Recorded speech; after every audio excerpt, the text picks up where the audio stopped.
క్రైస్తవ మతం శాంతి మతం అంటారు కదా, మరి రాళ్ళదాడి ఎలా చేశారండి?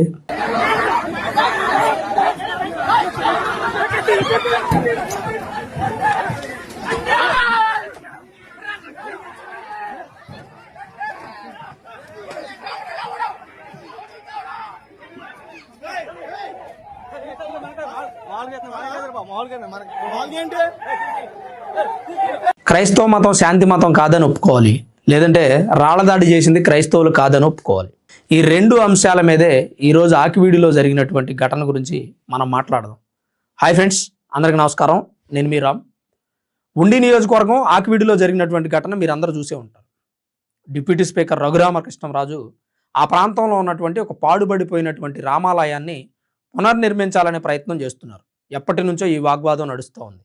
అదీ కాకుండా టీటీడీ దేవాలయం దళితవాడల్లో 5,000 గుడులు నిర్మిస్తాం, దేశవ్యాప్తంగా కూడా 50,000 ఆలయాలు నిర్మిస్తామని చెప్పింది. ఈ విషయాన్ని క్రైస్తవులు గట్టిగా వ్యతిరేకిస్తున్నారు. సరే, ఇదొకటి. అయితే ఈయన ఆలయ పునర్నిర్మాణం చేపడదామని అక్కడికి వెళ్తే వాగ్వాదం జరిగింది. ఒక్క హిందూ కూడా ఈ ప్రాంతంలో లేడు, హిందూ ఆలయం ఎలా నిర్మిస్తారు అని చెప్తున్నారు. సరే, ఓకే, ఒక్క హిందూ కూడా ఆ ప్రాంతంలో లేడు, పాయింటే, నేను ఒప్పుకుంటాను. అందరూ క్రైస్తవంలోకి వెళ్ళాము అని ప్రభుత్వం నుంచి ఎలాంటి రాయితీలు తీసుకోకుండా ఉద్యోగంలోను, ఉపాధి అవకాశాల్లోనూ, రాజకీయాల్లోనూ, చదువులోనూ రిజర్వేషన్స్ పొందకుండా మేము క్రైస్తవులం అని ధైర్యంగా బయటకు వచ్చి చెప్పుకోండి. నేను ఎందుకు ఈ మాట అంటున్నానంటే, మీరు క్రైస్తవంలోకి వెళ్ళి హిందువులుగానే చలామణి అవుతూ ప్రభుత్వం నుంచి పొందే రాయితీల వలన దేశ ఆర్థిక వ్యవస్థకి గండిపడుతుంది. ఎందుకంటే క్రైస్తవంలో కులాలు లేవు.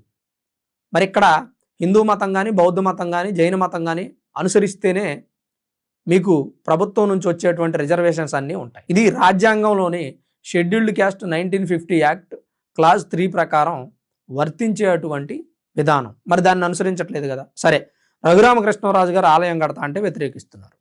ఎందుకు వ్యతిరేకిస్తున్నారు? క్రైస్తవ మతం శాంతి మతం కదా, ఒక్క హిందూ కూడా లేడని చెప్తున్నారు. హిందూ దేశంలో ఒక్క హిందూ కూడా లేడా? ఇదొక పాయింట్.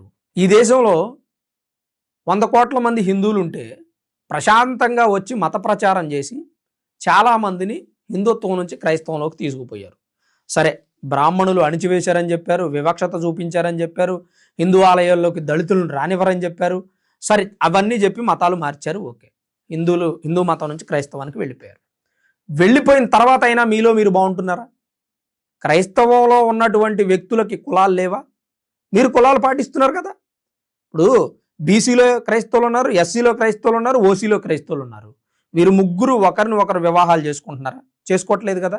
మరి మీ దగ్గర కూడా ఉంది కదా వివక్ష. అంటే ఒకప్పుడు బ్రాహ్మణులు చూపించింది వివక్ష, నేను తప్పు పట్టను, నిజమే వివక్ష చూపించారు అనుకుందాం, అది మనం చూడలా సావలా, కానీ చూపించారు అనుకుందాం. మరి ఇప్పుడు బ్రాహ్మణులు వివక్ష చూపించే అవకాశం లేదు, ప్రభుత్వం తీసుకొచ్చింది కదా ప్రత్యేకంగా. వివక్ష చూపించితే జైలు శిక్ష, కఠినంగా శిక్షిస్తాం. మరి ఇప్పుడు ఎందుకు హిందూ ఆలయాలకు రావట్లేదండి? ఇదొకటి. అక్కడ ఆలయం కట్టొద్దు అని వ్యతిరేకిస్తున్న వ్యక్తులు క్రైస్తవుల, పాస్టర్ల? నా మాట జాగ్రత్తగా వినండి. క్రైస్తవుల, పాస్టర్ల? క్రైస్తవులు అయితే అక్కడ ఆలయం కడితే వారికి వచ్చిన పెద్ద సమస్య ఏమీ లేదు. ఎందుకో చెప్పినా, క్రైస్తవులు ఎక్కడున్నా క్రైస్తవుడి. హిందూ ఆలయం పక్కనే నిల్చొని కూడా ఆయన యేసు ప్రభువుని మనసులో మననం చేసుకొని ప్రార్థించుకోవచ్చు. కానీ పాస్టర్కి ప్రాబ్లం. ఎందుకంటే అక్కడ హిందూ ఆలయం నిర్మిస్తే క్రైస్తవులంతా మతం మారిపోయి హిందూ ఆలయంలోకి వెళితే పాస్టర్లకి జీవన భృతి కరువు అవుతుంది. ఈ దేశంలో ఈ మధ్యకాలంలో పెరిగినటువంటి పాస్టర్లంతా ఎలా వచ్చారండి? దశమ భాగాలు తీసుకొని ఇవాళ సైకిల్, రేపు బైకు, ఎల్లుండి కారు వేసుకొని వచ్చిన వ్యక్తులే కదా. మరి వాళ్ళందరికీ డబ్బు రావడం తగ్గిపోతుంది, అంటే వాళ్ళకి ఉపాధి లేదు. ఇదొక పాయింట్. క్రైస్తవులు 100 కోట్ల మంది హిందువులు ఉన్న దేశంలోకి వచ్చి క్రైస్తవ మతంలోకి మారుస్తున్నారు. మరి ఒక్క ఆలయం ఉంటే ఆ చుట్టుపక్కల ఉన్న క్రైస్తవులు అందరూ ఎందుకు చెడిపోతారండి? నాకు అర్థం కాదు. ఇప్పుడు నన్ను మార్చండి క్రైస్తవంలోకి. నా చుట్టుపక్కల నా ఫ్రెండ్స్ క్రైస్తవులు ఉన్నారు, ముస్లిమ్స్ ఉన్నారు. నిత్యం లేచిన దగ్గర నుంచి నా ఫ్రెండ్ ఒకడు క్రైస్తవుడే, క్రైస్తవం గురించి చెప్తాడు, అన్ని మతాల గురించి డిస్కషన్ చేస్తాడు. నేను క్రైస్తవంలోకి వెళ్ళనే. నా ఫ్రెండ్స్ ముస్లిమ్స్ ఉన్నారు, నేను ఇస్లాంలోకి వెళ్ళనే. ఎందుకంటే నేను నమ్మినటువంటి ధర్మం, నేను నడిచేటువంటి మార్గం, నేను అనుసరించేటువంటి మతం నాకు అంత నమ్మకం. నేను ఎక్కడా కూడా బెసకను. మంచో చెడు ఒక మతాన్ని నమ్మాం, మనకు బాగా నచ్చింది, దానిలో ఉన్న సిద్ధాంతాలు నచ్చినాయి, పాటిస్తున్నాం. వేరే వాడు రమ్మంటే వేరే మతంలోకి వెళ్ళాం. నాకు భయం లేదు నేను వేరే మతంలోకి వెళ్తానని. నా ఇంటి పక్కన ఎన్నో చర్చిలు ఉన్నాయి, మరి నాకు భయం లేదు, నేను వెళ్తానని అసలు నాకు భయమే లేదు. నిత్యంలో వచ్చిన దగ్గర నుంచి పాస్టర్తో స్నేహం చేస్తా, క్రైస్తవులతో స్నేహం చేస్తా, ముస్లిమ్స్తో స్నేహం చేస్తా. నేనైతే మతం మారను. ఎందుకంటే నాకు కాన్ఫిడెన్స్ ఉంది. మరి క్రైస్తవులు ఎందుకు అభద్రతా భావంగా ఫీల్ అవుతున్నారు? అక్కడ ఆలయం కట్టినంత మాత్రాన క్రైస్తవులు ఏమి ఆలయంలోకి పోరు కదా, పూజలు చేసుకోరు కదా. పోనీ అక్కడ ఉన్న పూజారి ఏమో రండి రండి రాముడికి దండం పెట్టుకోండి మీకు డబ్బులు వస్తాయి, రాముడికి కొబ్బరికాయ కొట్టండి మీకు మేలు జరిగిద్దని చెప్పి ఏమైనా ప్రచారం చేస్తాడా? చేయడు కదా. అతనికి ప్రచారంతో పని లేదు. ఎందుకంటే హిందువులు ఎప్పుడూ ప్రచారం చేయరు, ప్రచారం చేయాల్సిన అవసరం లేదు. హిందూ మతాన్ని ప్రచారం చేసే వ్యక్తులు లేరు.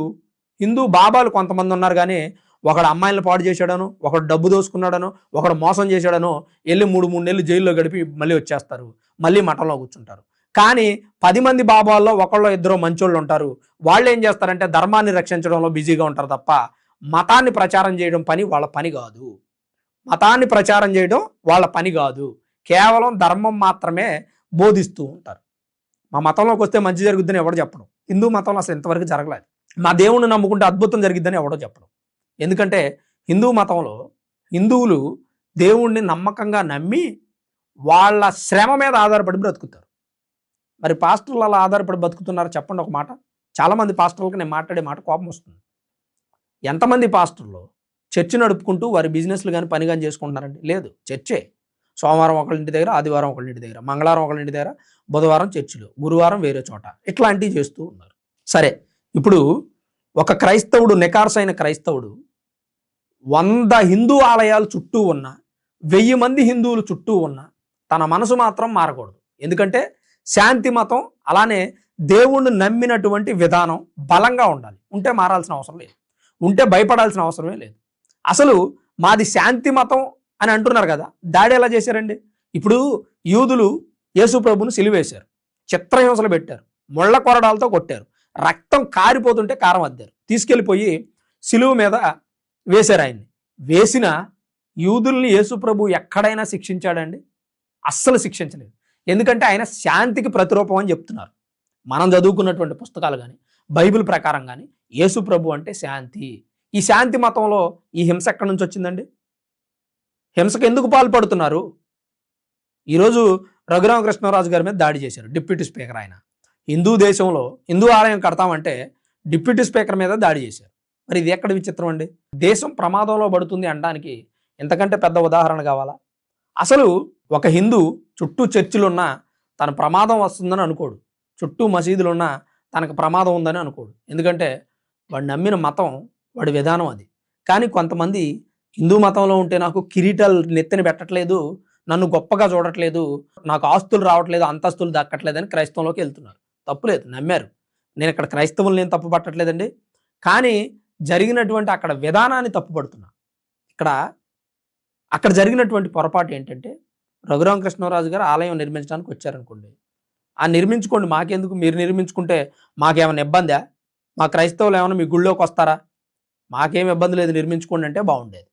ఇంకోటి ఏంటంటే, హిందువులు ఉన్నటువంటి ఏరియాల్లో స్థలాలు కొనేసి చర్చిలు నిర్మిస్తున్నారు. ఏ హిందువు ఎప్పుడు ఆపాడండి? ఆపలేదుగా. ఎందుకంటే మనం వెళ్ళాం కదా చర్చికి, మనకేం పని? కనిపించారనుకో, ఏమన్నా బాగున్నారా పాస్టర్ గారు నమస్తే అని అంటాం. వాళ్ళు ప్రైజ్ లాడ్ అన్నారనుకో, మనం కూడా ప్రైజ్ లాడ్ అంటాం, అదేదో గొప్పగా ఉన్నట్టు. నువ్వు జై శ్రీరామ్ అనొచ్చుగా, అనలేవు. ఎందుకంటే అది నీ వీక్నెస్. సరే, ఓకే, తప్పు కాదు. ఏమంటే మనం ముందు హిందూ, ముస్లిం, క్రిస్టియన్స్ అనే విషయం కన్నా మనుషులు అనే విషయాన్ని గుర్తుపెట్టుకోండి.